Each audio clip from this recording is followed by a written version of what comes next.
Okay, let's start.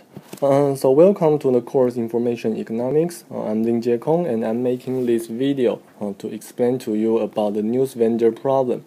This will be served as an application of those optimality conditions for unconstrained problems we talked about during the lecture on Monday.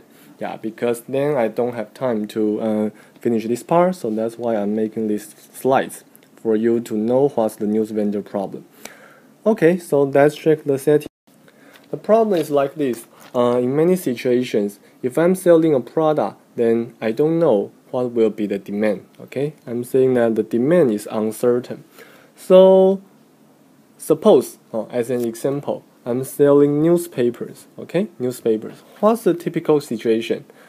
I don't know how many people is going to buy my newspaper in each day.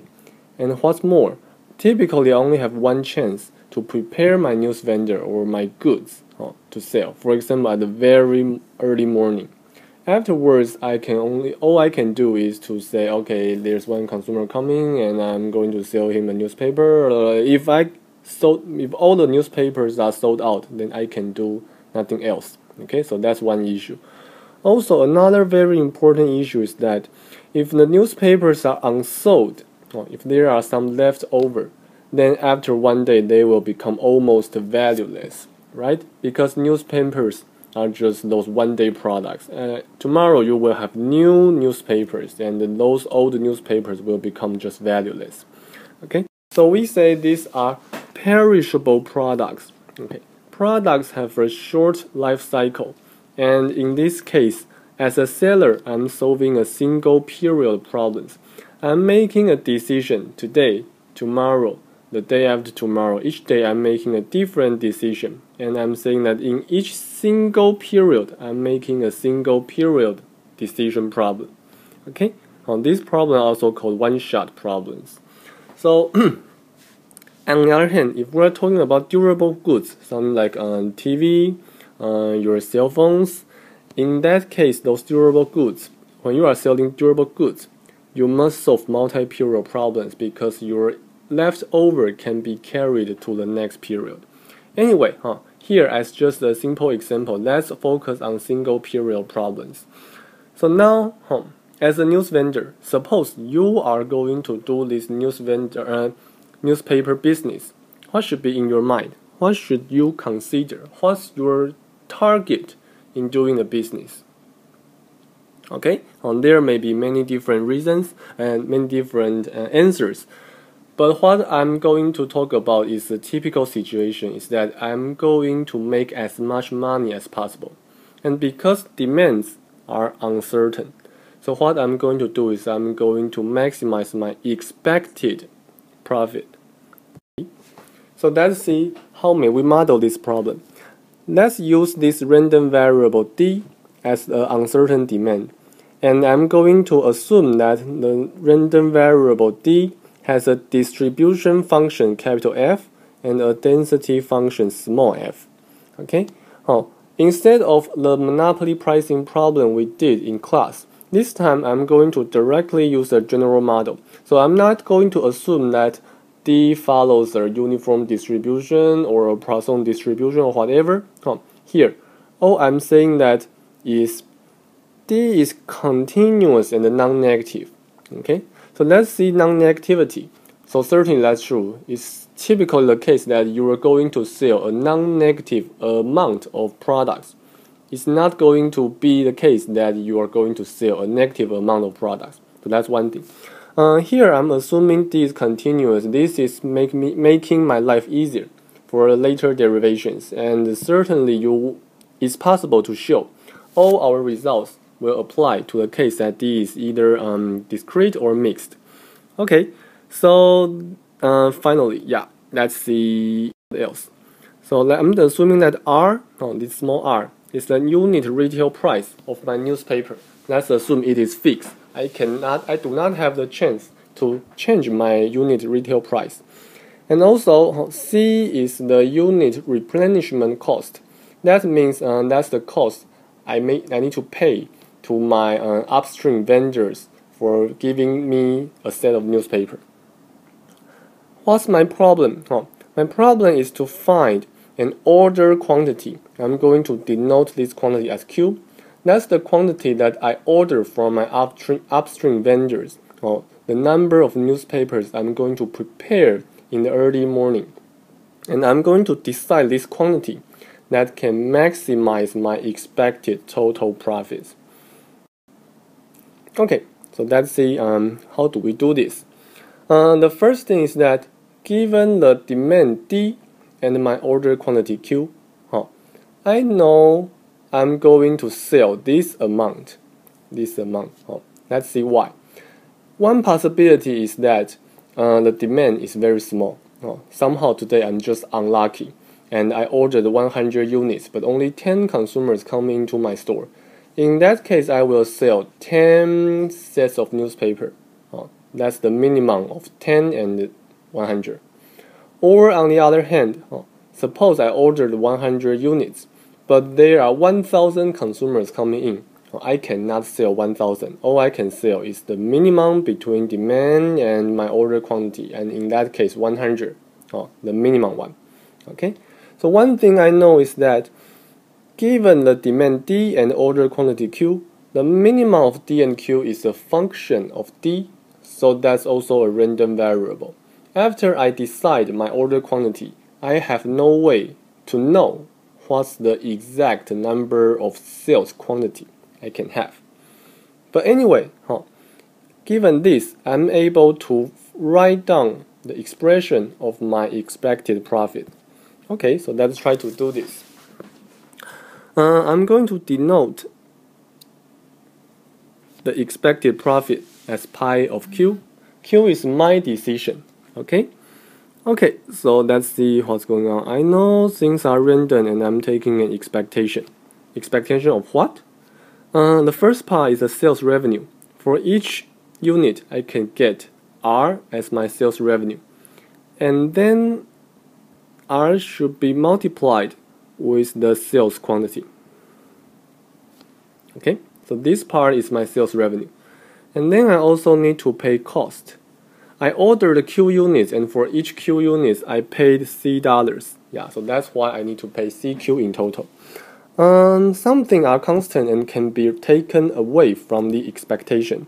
So R can be taken outside. I still have the expectation for the minimum of D and Q.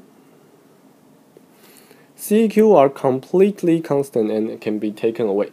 Yeah. So the only difficulty here is that I don't know what's the value of sales quantity, and that should be put into an expectation. Okay. So keep in mind, this is your expected profit function given your decision Q. Okay, that's my objective function, and the only constraint here is that Q cannot be negative. And later we will show again, definitely you will not want to prepare a negative number of newspapers, right? So the complete formulation is left to you. The only thing is that you have one objective function and one constraint. Okay, now we're trying to solve this problem. Again, we'll apply the same strategy. I'm going to ignore the constraint for a while. Then I get a unconstrained problem. I'm going to apply first order condition to see, let me say that again. I'm going to first check is concave, and then I'm going to apply the first order condition to get the solution. So let's analyze the objective function first. The expected profit is the following. Okay, let's see what the derivation is doing. Okay. So first, this is something we have done in the past. We say pi of Q is this guy. Okay. So now the difficulty is that we have an expectation, and this expectation can be expressed as an integration. So X here means the possible realization of the random demand. Given the realization X, this part is my random sales outcome. Realized sales outcome. And X can be anything between 0 and infinity. So that's why this integration is carried out from 0 to infinity. Okay? So this whole integration is the expectation here. Let's see how may we go further. Here, what's ugly is this minimum function, and luckily we can divide this integration into two parts. The first thing is that if x is below q, if x is smaller than q, then I know the minimum of x and q would just be x. So that's why in the first part, minimum of xq is x. But if x is greater than q, from q to infinity, then in that case I know the minimum would be q, and that's why I have the second part of my integration. Okay, all others remains the same, r is still there, minus cq is still there. Okay, and then I move forward. Okay, so let's leave the first part here, the first part unchanged for a while. Let's focus on the second part. I can see one thing is that this q is a constant. It has nothing to do with x. So that's why this q is taken away. Okay, if that's the case, then what's remaining is q from q to infinity. I have f of x dx, right? And this definitely translates into 1 minus capital F of q, because capital F is the CDF, is the distribution function of the random variable. Okay, so now after several derivation steps, I get the final results. Okay, now I'm going to take the first order derivative of pi of q. So let me try to do this. So I know r is here, r is here, nothing important. And then for the first guy, this is an integral. Okay, when I am taking the first order derivative of this integral with respect to q, I am going to apply the fundamental theory of calculus by just plugging q into the integrants here. Okay, this is the result for doing this differentiation. For the second part, it's not very difficult. All I need to do is to apply the multiplication rule of differentiation. So I'm differentiating the first part on this q. This q can just be removed, and I get this remains. And then I need to differentiate the second part, and here I am applying the differentiation of capital F will just be the small f. Okay, that's why I can get the second part. And then amazingly, we can see the first term and the last term, they will cancel each other, and I get this clear function at the end as my result of first order derivative. Okay, that's not the end of the story, because what I want is second order derivative. If I do this again, you may verify that eventually I get the second order derivative like this. So why do I know this is non-positive? Okay, R is the unit sales revenue. It's going to be positive. F of Q is the is some value on the PDF function. Okay, so it must be non-negative. So negative thing, positive thing, non-negative thing, non-negative thing, yeah, together they will become non-positive. Okay, that means this is very good, because pi of q is just a concave function. That means as long as I can find a quantity that satisfies the first order condition, we're going to have the optimal quantity. Okay, so all I need to do is to plug in this q star into my first order derivative function and set that to be 0. I'm going to get this expression as my optimal quantity. Okay, all I need to do is to find a quantity to make this equation hold. Okay, now probably you want to ask, is that possible? Okay, so let's see whether it is possible. One thing we know is that the unit cost is positive, but it must be less than the unit price. Otherwise, you will not want to do the business.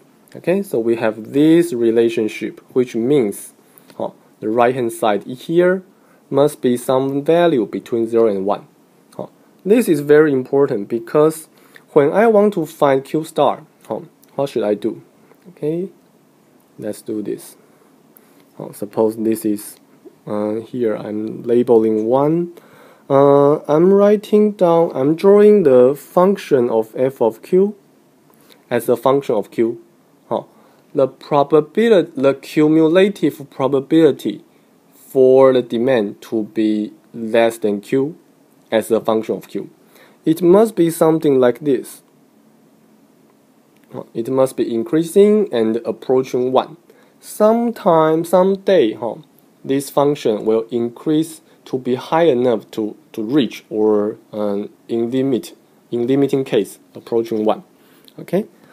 So what's important? What's important here is that I know 1 minus c divided by r. This must be something between 0 and 1. Okay. So all I need to know is to check this increasing function. I know definitely somewhere there will be a q satisfying this equation, right? So that's why I know I can really find a q star. That's something that really exists. Okay, so that depends on the important fact that capital F is increasing. Okay, and also at the same time I would say that because D is non-negative, so our Q star must be non-negative, and that's why Q star is optimal, because it satisfies all those constraints. Okay, so as what we did in the monopoly pricing case, we want to slightly say something about the business implications, about the trade-off between having too much and having too short. So we got an answer. Let's try to verify our solution with our intuition. So let's do a slightly rearrangement for our optimal condition. We're saying that the optimal probability of shortage, this is a probability for you to have a shortage, because that means this part is the probability for your demand to be smaller than Q. So 1 minus this guy is the probability for your demand to be higher than Q, your order quantity. Okay, we know what should be the optimal probability of shortage. Then let's see what's going on here. 1 minus FQ on the left hand side must be a decreasing function with respect to Q. Okay, so now again, when C divided by R is here, I'm going to find a Q star. What's interesting here is that suppose C goes up, then what we may see is that C goes up will make this critical ratio become larger, and that's going to create a smaller Q star. Okay, so Q star will be smaller. Why this is true? So think in this way. The cost for you to get one set of newspaper becomes higher. That means you will have a desire to buy a smaller quantity from your upstream supplier, and that's going to create a higher shortage probability. Makes sense. Okay, on the other hand, suppose R goes up, the unit price becomes higher. In that case, you will have a desire to sell more. So that's why you are going to create a lower shortage probability by increasing your order quantity. Okay, let's see whether this is true. If R goes up, this ratio is going to be smaller, and that corresponds to a higher optimal quantity. Okay, so mathematically we can show that when C goes up, Q star will become smaller. When R goes up, Q star will become higher. And this satisfies our intuition. What's more important here is that we really had a very mild assumption on the demand, right? We didn't give a concrete assumption on the demand. What we did is just that demand is non-negative and continuous. That's all. Demand can be anything, right? So no matter what's the demand function, we all have this insight. So that's why somehow we say this is an insight or implication we get because that does not depend on too many assumptions. So finally, this is a question I'm going to leave to you.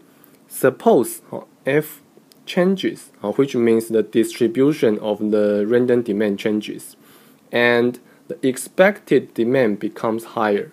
Okay, can you show to us that will you order more, will you order less, or that depends?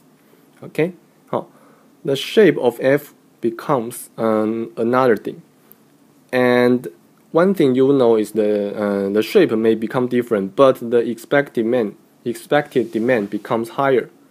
The question is, will you always order more?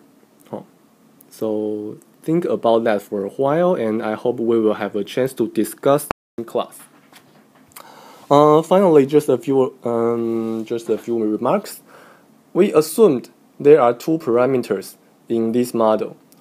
We have R, the unit retail price, and we have C, the unit cost. Okay, but in fact, more components may be included in this model. For example, you may assume that for each unsold newspaper, you may sell them to a recycler to get some very tiny unit salvage value. This value can be positive. Or you may assume that for each unsold product, there are actually some disposal fees. You need to pay to those recyclers to clean your warehouse. Or for each unsatisfied consumer, you may assume that there are some shortage costs, because consumers getting into your store and they cannot find a product, they will be not so willing to go to your store again. Okay, that's some unit shortage cost. You may assume all of this to appear, and what we did for those derivations, for those insights will still apply. Okay, so I don't have a lot of time to talk about all kinds of different variations of newsvendor, so that's only a very brief introduction to the newsvendor problem. Yeah, I hope indeed you find that those optimality conditions we talk about in class can be used to solve some problems, for example, newsvendor problem. Okay, yeah, that's it. Okay, if you have any question, let's discuss in class. Okay, then see you next time, see you, bye bye.